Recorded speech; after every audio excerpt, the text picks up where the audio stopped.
comes, you boast of the biggest churches and we can't see you in governance. Why is a nation? Why is it that when I'm driving through portals and yet the biggest nations are within this place? The greatest monarchs that survived and made Africa survive its era, part of those people are from Nigeria. Nigeria, why do you look like this? Give me just 1 minute. Why do you look like this, Nigeria? It's because we have taught people the faith that brings cars, not the faith that makes nations. Elazi, Andu Amenek, heave around, skirt of a hamitola, megetekea. Parasizo,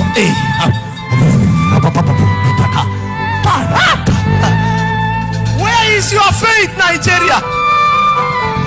Faith that makes men sit and listen to a man of authority. Where is your authority? Okay, if ministry is taken away, what else do you possess in this nation? Let's take ministry away. What else do you put? Where are our people apart from the church? Where are our people? Jesus said, occupy until I come. So when I go to government, I find a man of faith. When I go to the church, I find a man of faith. When I go to the nation, so I'm able to do national things because a national man is standing on ground. Where is your faith? Lastly, no one introduced me to Apostle Arome. No one. I was just on social media. We had built our own TV station. We are running a TV station. Then we had finished building our auditorium. I just sent it to him and I said, sir, this is who I am. And I request that you help us and come to our nation. You don't need connections. When you are connected to Christ, everything will be connected to you. I don't need connections. If I wanted connection, you would have seen me close to my president. Then I would have taken pictures, and because I had the right, because we helped put the man in power. But when we came up, we said, this, my plan is over. And that's why I stood and I said, any man in my nation, the auditorium we built, if you have given me a shilling, any politician, now I say it in Nigeria, any president, shout now. We came up by the grace of God, that it will not be said that a man made me what I am. I came up by grace. I found faith before I found men. And I prefer to keep faith and lose men.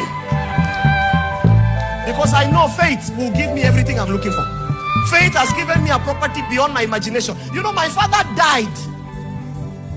When he died on the last day, he came to me because God told me, your father is going to die. I told my wife, come. I went and I bought a ram because me, I did it like the Bible. I told my father, cut the ram and bless your children.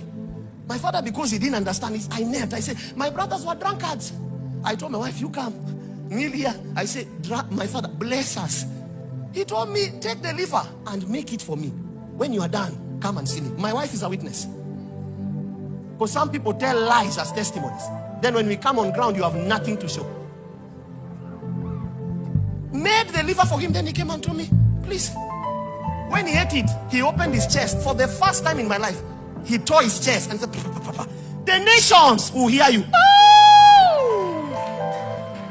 When he said that, he rested. We buried him preaching the gospel. I made sure that people are born again. Ever since that day, we started seeing God come up. So even if many people try to push me down, you don't have the power. I am a blessed man. I come from the lineage where men spoke life. Then all of a sudden, I now met a senior minister. And the first thing I met him, he told me, hold Kenya. Hey! I went to God and I said, did you hear what that man said? He did not say hold, share the love center, my little ministry. He spoke Kenya. So I went, I said, Kenya, a prophet has said open. You don't have a choice, open.